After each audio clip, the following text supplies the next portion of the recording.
What? What you working on? I'm working on my Satanism special. Oh, is that the new Halloween special this year? Yep. Told you that. How many parts is that?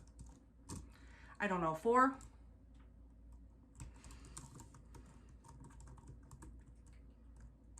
You can't ignore it forever. I could if you'd stop bringing it up. 1 year. On Halloween, it'll be 1 year to the day. I know.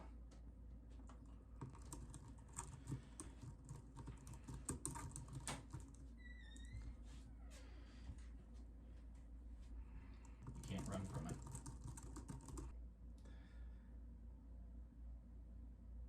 You have a job to do. J-Rod returns. You're right.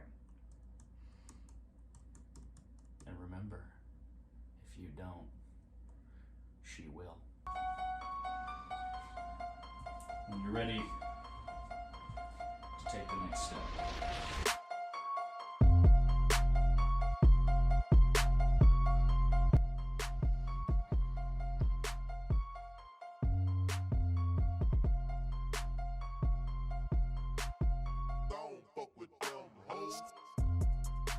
I know that one.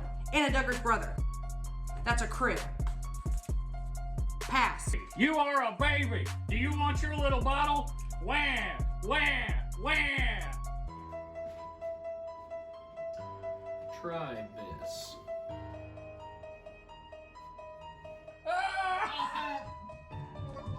Hello everybody, welcome back to my channel. I am Jen and this is Fundie Fridays, and today this is a very severely spooky Jill Rodrigues update. I am still waiting for Jill to upload Nari's wedding to YouTube, so in the meantime I've got to work with what I got. So what has happened since 2019? A lot has happened in the world, not just with the Rod family. Right off the bat, in September of 2019, Jill started posting that her family had a surprise visit from CPS. Now, some have accused her of lying. Personally, I believe it, but only because I get comments every single day that say something along the lines of, someone should call CPS, or I'm going to call CPS. I believe that somebody did call them. And I will say that it is highly inappropriate to call CPS on someone you've never met without solid evidence. Unwarranted CPS calls actually allow families to more effectively hide abuse, and it also stretches thin the already overtaxed child welfare systems that most states have. It is also kind of an unfortunate fact of life that it is actually really hard to get children removed from a home, and even if they did,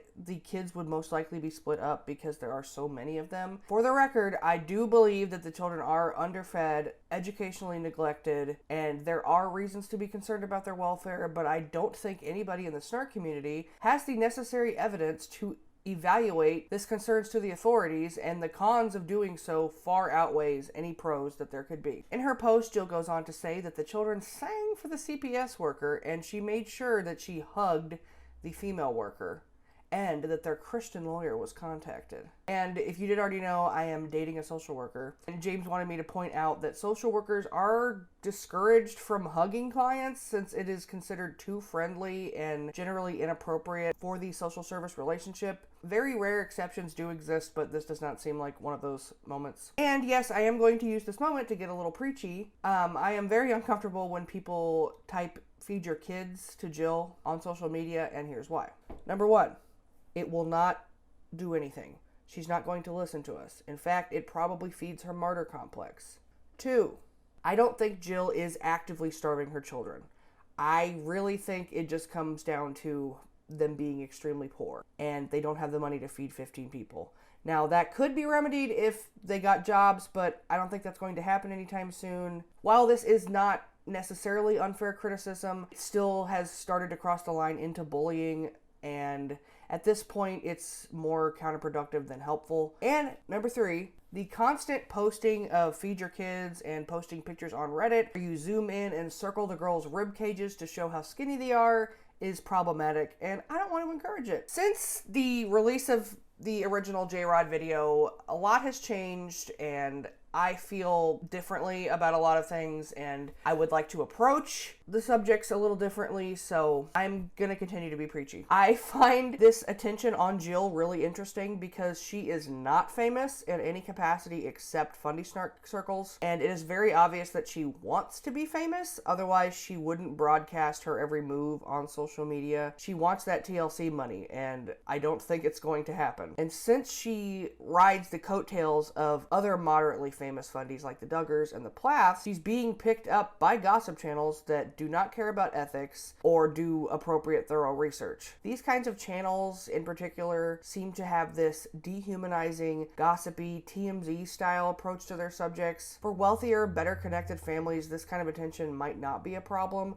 but for impoverished families like the Rods, this may end up serving only to put more stress on the children, and they already have enough to deal with. Jill is not famous, she is not powerful, and she doesn't have any money. Every time we make fun of her, we are punching down. And the parody pages, the memes, and yes, I'm including myself in this, we are contributing to cyberbullying and doxing. I have seen people post her address on Facebook. I've seen people photoshopping dicks into Timmy's hand. And I've seen people sending messages to Jill say Kaylee's graduation photos looked sexual and that she was doing the Hollywood butt and boobs pose. Please, if you take anything from this video, it's to please leave Jill and her family the fuck alone. Snarky commentary is one thing, but making active attempts to contact the family in real life is inappropriate if you do not have a pre-existing relationship with the family. With that being said, let's dive in. A lot has happened in the last year, and lucky for us, Jill has a fabulous paper trail for us to explore. Last year, we learned that David, Jill's husband, was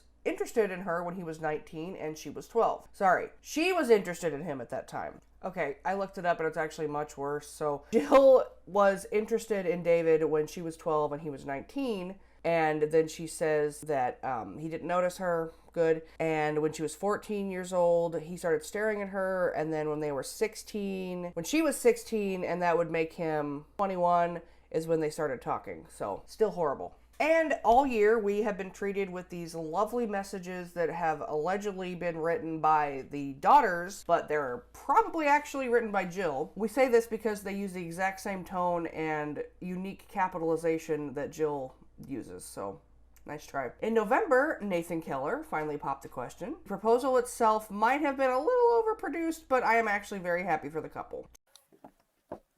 Nuri, it's been such a blessing to get to know you for these past 7 months, and I would love just to spend the rest of my life serving the Lord with you. And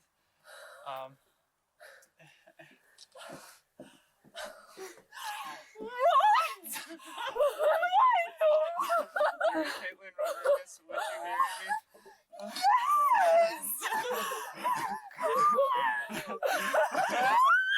Did you get that secret from me?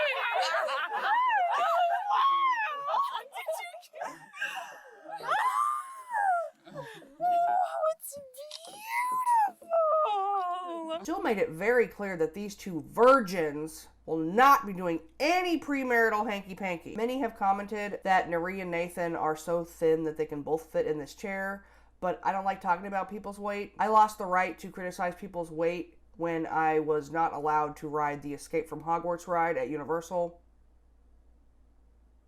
2020 finally arrives, and the wise Nathan Keller has this to say. We are blessed. It was our future son-in-law, Nathan Keller, that came up with this brilliant phrase. Let us have 2020 vision this 2020 year by making God our vision. Wow, what a wonderful truth. Let's have 2020 vision this 2020 year. Nathan, you are such a gift to my family by God. We love you so much. Then we were treated to disturbing photos of David baptizing Sadie, and I know that baptisms are a important and special moment in a Christian's life, but to me it always kind of looks like you're drowning a child. I have also come across this photo of Gabriel rubbing his pastor's shoulders, and I don't know about you, but I feel like I'm going to be on a list now just for having this photo in my possession. Then Nathan Keller went on a mission trip to Africa, and given all that we know about these mission trips that are actually vacations, I suspect it was little more than an excuse to bother the local people and hand out Bibles. In January, the Rods sold their house in West Virginia and moved to Ohio. There are whispers in the wind that this was due to avoiding homeschooling laws. I don't know if that's true. All I do know is that they have a viewing gallery next to the toilet. Jill insists this chair is for when she does her radio show. A Redditor did listen to the show and revealed that it is in fact boring,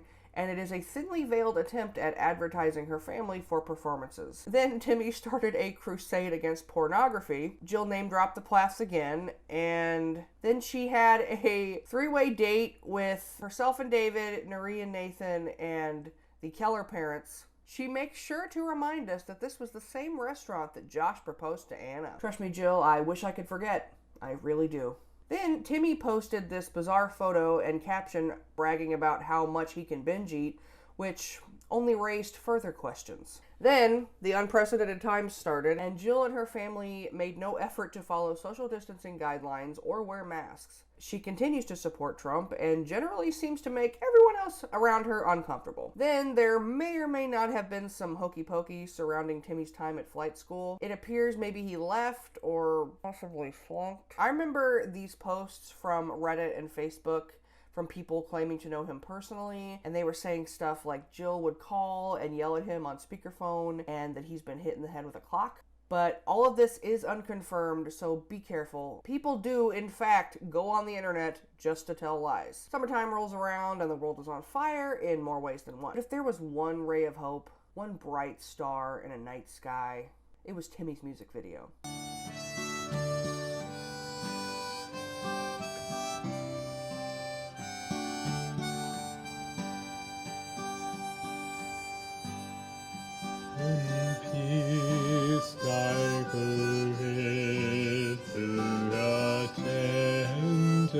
My way when sorrows like sea billows roll. In June, Nathan and Nari had their bridal shower, and Jill made it weird, but that goes without saying.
In July, the royal wedding finally arrived, and the entire Fundie Snark community got to follow along with its many updates on social media. There were rumors that Jill was going to live stream it, but she did not, and we were all extremely disappointed. Oh, you know what? I made my own damn wedding slideshow.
It appears that Nathan and Nuri had a great honeymoon. I'm happy for them. They look like they had fun. Jill, however, thinks that Nuri fucking died and created a remembrance slideshow for Nuri, whatever that is. Jill, stop eulogizing people that are still alive. And I want to highlight that she's the only person who's not only had this problem once, but twice now. So, stop.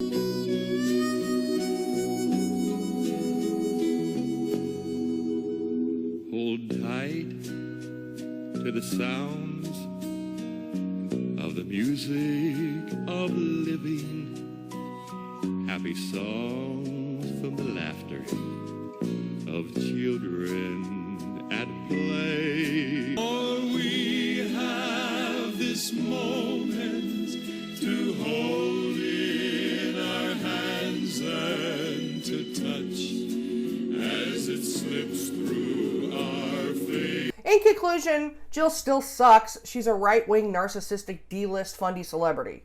She constantly exploits her sister, neglects her children, and offends people. Just last week, she was making a status on Facebook talking shit about fat women with tattoos and blue hair who are mothers. And then she had the audacity to blame the post on her daughter. Jill's life is awkward, and oftentimes it borders the line into uncanny valley. And the worst part is, I don't think she's self-aware. Jill and her family, for whatever reason, seem especially prone to making bad decisions. While some of these are particularly odd or entertaining, her bad decisions often seem to worsen the quality of life for her children. I think it's perfectly reasonable to critique her public posts and call her out for her highly problematic or dangerous behavior, but I do not condone harassing Jill or her poor family. If you like this video, remember to consensually smash that like and subscribe button, follow me on social media, hit up the Discord, stay in school, register to vote, and tell someone you love them today. Happy Halloween, see you next week, peace!